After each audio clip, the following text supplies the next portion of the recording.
Welcome to the Under 8 podcast, a 3 times per week college basketball show brought to you in under 8 minutes at the time of recording. It is Sunday, February 18th, 3:15 p.m. My name is Josh Mullenix. On today's pod, Purdue falls to the Chris Holtmann-less Ohio State Buckeyes. UConn dominates Marquette and the top 16 seeds in the NCAA tournament as of right now. It's all right now on the Under 8 podcast.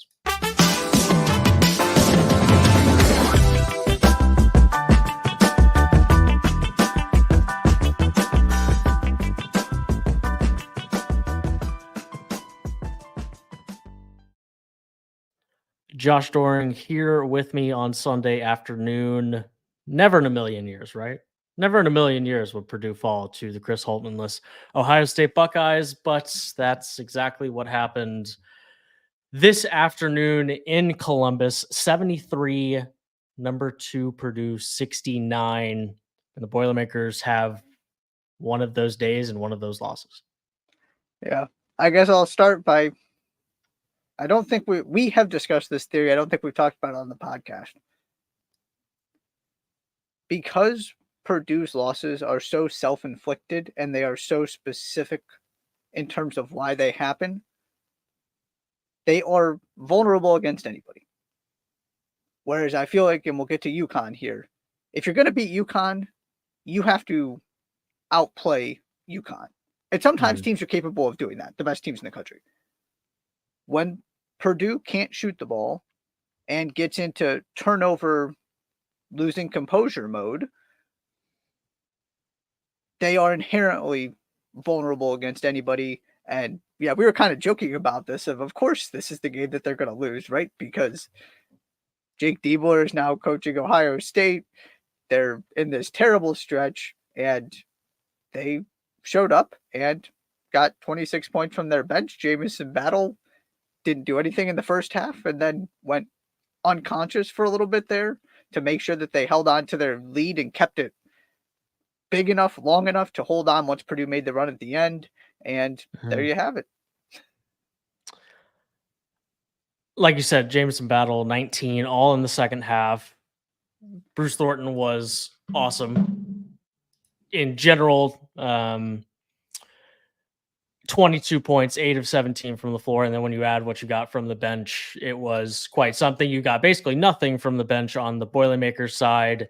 Zach Edey, 22-13 on 7 of 11, had 6 turnovers, wasn't super strong with the ball at times in the second half. It kind of was, got blocked a couple times, got stripped. Yes, there was probably some contact here or there, but it was contact that was not called. We talk about refereeing Zach Edey all the time. I'm not exactly interested in having that conversation again. No. But despite, a really nice game from Trey Kaufman-Renn, Fletcher Loyer and Lance Jones are 4 of 18 from the field. Fletcher Lawyer's basically not been on this basketball team for the last 3 games. He's got 3 made field goals in the last 3 games. And I forgot he was on the floor for most of the second half. And, Braden Smith was fine, but down the stretch, it was, if Braden Smith and Zach Edey don't create offense for Purdue, then it's not going to come, to the tune of like Fletcher Loyer and Lance Jones both missed like wide open layups in the second half. And Edey was there to put back one of them. I don't remember about the other one specifically, but they kind of clawed back in this game, I thought, because it's kind of a duo of Braden Smith and Zach Edey that have this understanding of trying to will them to the finish line. And last year, I think it was really just Zach Edey that you could categorize in that kind of group, but it wasn't enough. And, I know Lance Jones had a big 3 down the stretch, but you got basically nothing else. And when you combine it with some of those other things, the turnovers, the empty possessions, it wasn't enough to dig out of the hole. And they clawed back into the game from the free throw line. That's also true. 20 of 20 is insane. Yeah, which, as we've discussed, part of that is Zach Edey's on your team. You're going to shoot a lot of free throws. You're going to get into the bonus. The other bigs are probably going to be in foul trouble, which was the case for Ohio State. Now, They found a way to hang on with everybody having 4 fouls, it felt like. But there were stretches at multiple points in this game, end of the first half, in the second half, where Purdue would go 5-6 minutes without making a field goal. Yeah. Right. And part of that is, yes, you have the great eraser in Zach Edey, but offensively, they were just about as bad as you can be for a team that has this high of an offensive floor. Mm-hmm. And then, yeah, right. Braden Smith was good, not spectacular. You combine that with the other guards being really, really poor and the turnovers, or even things like there was one possession with 5 or 6 minutes left. Braden Smith turned the corner on the baseline with the shot clock running down. And I thought, this is a really smart thing he's doing. He's going to go toward the basket. He's going to put the shot up. And he's going to go trust that Zach Edey's going to get that rebound if it doesn't go in. And instead, he threw a low floating pass to Edey with at least one guy, if not two Ohio State players between him and the ball. I'm pretty sure Ethan Morton was wide open on this play too. I'm pretty sure I know what you're talking about. And Ethan Morton was also under the basket, and Ethan Morton was the guy open. Yeah, right. It's not like Edey was open. I mean, maybe, and there were, 2-3 seconds left on the shot clock? It was late in the shot clock, yeah. Yeah, Edey doesn't have time to catch that ball, regather himself, and go back up. Right. Either you got to get it to somebody who is going to be able to put it back up immediately, and yeah, if Morton was there, then maybe that's the play, or just put the ball up. It's just stuff like that that is so baffling sometimes, of just what seems like very simple things. And yeah, the turnovers come back. It's the same formula we've been talking about time and time again. The turnovers, the shooting, and not having anybody outside those two guys. I'm not totally sure that I'm going to sit here and like bash on the guy who felt like he had the ball in his hands all 20 minutes of the second half when he had 3 turnovers and 7 assists. Yeah. At some point you're going to make a mistake. And Fletcher Loyer and Lance Jones gave Purdue absolutely nothing for the final 20 minutes of this game. I was just pointing that out. It felt like, go ahead. I was just pointing that out as an example of one of the things that really frustrates me. Not to say that Braden Smith did a lot more good than bad in this game for sure. And he is certainly not the reason they lost. Just those little things when they lose and when I watch them continue to irk me, that to me, that's the next step, but that's not the story here. Sure. Yeah. 73-69. Purdue now 12-3 in the Big Ten. It's not like anybody else really wants to win the Big Ten. It makes it a little bit more. It makes it a little bit more interesting with Illinois, but they're still 2 games behind in the win column and a game behind in the loss column after the loss today. So, I mean, Wisconsin has self-imploded. Michigan State and Wisconsin are now tied for 3rd in the Big Ten. That's how bad Wisconsin has been for the last 2 weeks or so. So we'll see if this actually comes back to bite them in any way. But it probably does make the Illinois-Purdue matchup more important than it would have been potentially otherwise. But quite the outcome in Columbus today. Yeah, it's just one of those things that you go, of course, this is the game Purdue loses with all, and congrats to Jake Diebler too. Yeah, it's a cool story, and he's trying to do his best to just keep this team together. Clearly, he got a response out of him in this game, which says something about him and his leadership ability and these players. Who knows where this goes in terms of his coaching future and the impact this little stretch has on it. But boy, that's a way to start, and at least get some good start. Get some noise going and some attention on yourself, even if Ohio State isn't going to hire you, to at least pique some interest here about what he's doing. What would Ohio State have to do the rest of the way for Jake Diebler to get the job next year? They'd have to win the Big Ten tournament. Big Ten tournament? Yeah. Like, you probably have to make the NCAA tournament. The only way Ohio State's going to do that is by winning the Big Ten tournament. I would think, unless it's a very, very clear everybody within the program wants him, then sure, maybe. Yeah. Right. But I feel like that's the only way for it to be very, very clear that everybody wants him, is for him to somehow get them to the tournament. Yeah. Or people say, if you don't hire him, I'm transferring. Sure. Kind of thing. And your entire roster just says, I stay if he stays. Is that likely to happen in today's world? No. Yeah, probably not. Another quite striking result on Saturday 81-53. That's the number 1 team in the country, UConn, 81. At number 4, Marquette, 53. This game was close for about 7 minutes, if not less time than that. Marquette was down 16 at halftime to lose the second half by 12. It's a 29, if that's my correct math. 28 point loss for the Golden Eagles. And UConn, every time they step on the floor, it's hard to argue with the idea of them being the first team to repeat as national champions since Florida in the late 2000s. It is impressive. They beat the snot out of a lot of teams, and they did just that against Marquette on Saturday. It looked like we were going to have a good game there for those 7 or so minutes. Sure. Then it was not. I looked and it was like 7-6, and then I looked again because wasn't able to watch the beginning. I looked again and it was like 25-10, and I was like, "Oh, okay, all right. Well, that was fun while it lasted." One of the big red flags was UConn was the team that started hitting threes. 40-24 is what I saw. That's when I looked, and Gotcha. It was 40-24. I was like, "Oh, geez, yeah." Because the teams combined to miss 8 straight threes to start the game. Mm-hmm. But then UConn started hitting them, and Marquette was 2 of 13 from 3 in the first half. And when Marquette's not hitting threes, and when Marquette, who is not at full strength, gets bad games from their stars against that team in that environment, it is a recipe for disaster. Obviously, you didn't expect it to be a 28-point game. You expected Marquette to show up. Mm-hmm. But they need Tyler Kolek and Cam Jones to be great.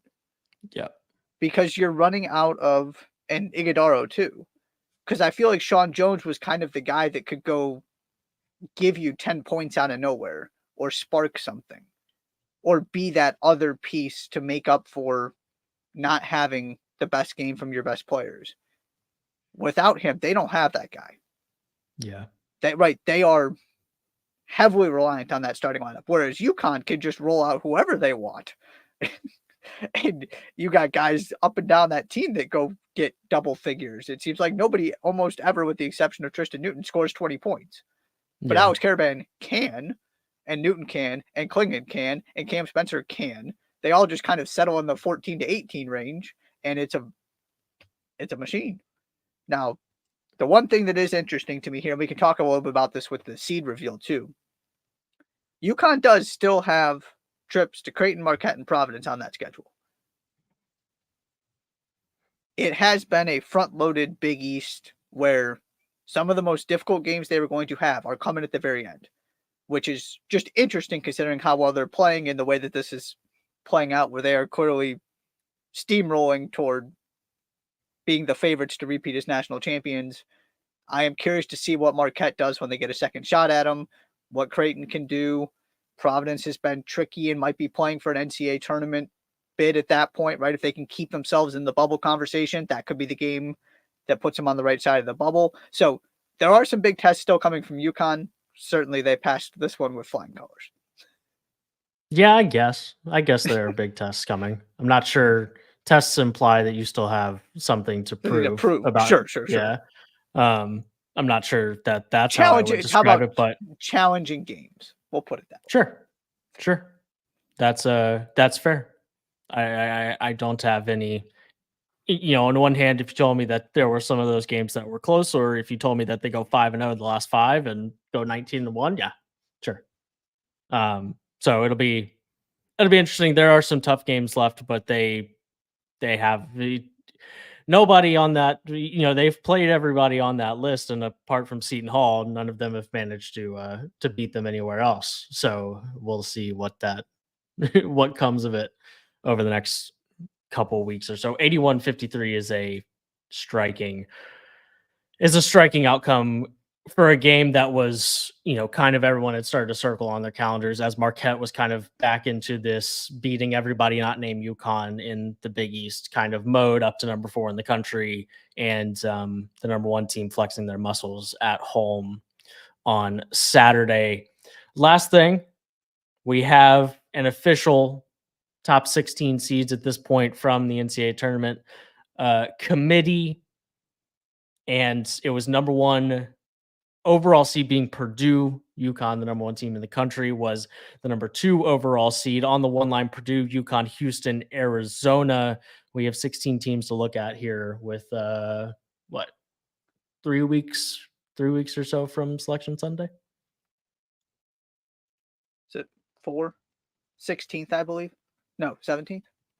It's not important. It's soon. We have 16 teams. Yes. What are your thoughts on it? The 2 things I really liked. I was a fan of Purdue being number 1, partially for that reason in terms of what the way Purdue's schedule lined up versus the way UConn's did. Now, if we're redoing this today, we got to flip those 2 after what happened this weekend. Sure. But before those 2 results, I was a fan of Purdue getting the slight edge over UConn. I also really like the fact that Baylor was ahead of Iowa State to reinforce the idea that the entire body of work matters, not just conference play. And the conference play does not carry any extra weight. Because Baylor's overall resume, I would give a slight edge to, because Iowa State's non-conference was not good. And Baylor really challenged themselves. Those were the 2 things I really liked. I've got a couple things I have some issues with that we can get to once you throw out some thoughts here too. I don't have a ton of thoughts. It's not a who is the most impressive team in the country right this second list. It's a who has the best resume, and Purdue up until yesterday, or up until 20 minutes ago, had the best resume, and I'm not sure what the pushback, if there was any, would be. I mean, sure, if UConn and Purdue were to play on a neutral court last night, it'd probably be a slight favorite to UConn, but that's not necessarily what we're discussing here. Yeah. And I got no issues with it. The things I was not as big of a fan of. I was very surprised North Carolina was the 5th overall seed, with some of the losses in non-conference and obviously what's happened recently in ACC play. When you compare that to Tennessee and Marquette in particular, certainly they deserve to be a 2 seed. It's not like I would have had them off the 2 line, but I would have had them at 7 or 8. I was just surprised that they still held on to number 5 as the number 1 overall 2 seed. The other couple things that go together. The team I would have really liked to see in here, that this is all kind of a moot point anyway, because Wisconsin is certainly not a 4 seed anymore, is South Carolina, which then South Carolina proceeds to go and lose a very bad game. So that's part of this as well, that this is all based before they had another bad loss. And you look at what South Carolina has done, and I look at San Diego State at 14. San Diego State deserves to be in the top 16. And we're, kind of looking at details here. But if we're supposed to be focused on all of these key wins, San Diego State has not beaten any of the other top teams that are all on the bubble fighting for positioning in the Mountain West on the road. They lost to all of them. Now they beat them all at home. So doing what they're supposed to. And the signature win is St. Mary's, which at some point we got to take into some context when that win came, because St. Mary's is a completely different team now, obviously, and that win looks way better. And so I feel like we just don't typically reward teams that do what they're supposed to and don't do anything spectacular. And they played some bad Pac-12 teams. They beat them. They did win at Gonzaga, but Gonzaga's a bubble team. They just don't have a signature win to me that I look at and go, that's what you're building your resume around. I was just surprised they were as high as 14. It's all going to sort itself out. We just put so much emphasis on key wins and about all the, strength of schedule and all of this stuff. And it seems like everybody was just thrilled that San Diego State was in there because go Mountain West, and they might not even win the conference. I guess I just don't feel like they are that much farther ahead of everybody else in the Mountain West that's right behind them battling at the top of that conference, which is awfully good, by the way. It's not that I have an issue with a Mountain West team being a 4 seed. am a little confused why we've separated San Diego State so much from everybody else. They were 15th in the net, and nobody was inside the top 23. South Carolina's not in because they were 50th in the net. You're not getting a top 16 seed that's 50th in the net. You're just not. Well, and part of that is that they took another terrible loss that's before their loss. That's before their loss. They're 57th now. Oh, the net has an update. Okay. Yeah. No, okay. the net has updated. It gives me a previous. Ranking. Yeah. Gotcha. Okay. Yeah. So you're just not getting a top 16 seed that's 50th in the net. It's just not going to happen. Yeah, and that's where I have some questions about the net, because you're right. Yeah, and I went looking for South Carolina. I thought they can't be all the way down there, and sure enough, they were. Yeah, and that's. if you're gonna have a ranking, you might as well, and you want people to respect it. You might as well act like you respect it. Right. Oh, for sure. And that's, I think, maybe one of the things that I've come to dislike about the net is the way that we group these together. There's such a difference between playing a top 10 team and a top 25 team, or a top 30 team and a top 50 team. Mm-hmm. Right. And that's all the same. I love the fact that we balance out by compensating for the difficulty of playing on the road by changing our evaluation based on whether it's a home game or a road game or a neutral game. Just not all quad 1 wins, not all quad 2 wins are created equal, which there's only so much you can do. It's one metric, and right, if you want people to buy into it, if you're the committee, you got to buy into it too. Absolutely. And most of this is already irrelevant, so we're going to revisit it again when it matters come Selection Sunday, and that will be that. And South Carolina was outside the top 40, and they're just not a metric starling. Right. They just aren't. And until they beat Tennessee, it was they're still 3-3 in quad 1. It's not like they've racked up all these quad 1 wins and haven't seen the respect for it. They're still just 3-3 in quad 1. Right. But they have their problem is they don't have the quantity of quality wins. They have the marquee wins, and they beat a bunch of teams. But right, they haven't. Some of the SEC isn't great. They didn't test themselves in non-conference. It's not all that as impressive as a resume. Just when you're, and now not so much, but they were right there in the thick of the SEC title race. They've done in the SEC what Tennessee has done. And to not even get them in the top 16 with some of those wins, having beaten Tennessee. I know part of this is they got some bad losses too, but they just don't have that many losses, period, either. I would have thrown the metrics out to a certain extent and said, look at what they've done consistently over this season. And also part of the metrics is when they lose bad. Right. That is this is an interesting conversation for another day about whether that's a good or bad thing. But I think that's something we're very clearly learning if we haven't already. The margin by which you lose absolutely matters, for better or for worse. And South Carolina is certainly one of the teams that has paid the price for that. Yep. Which should probably, it should probably matter how bad you get beaten. To a certain extent, absolutely. Yeah, sure. Top 16 seeds, I suppose it's something that we should care about a month before Selection Sunday. It is kind of a weird thing.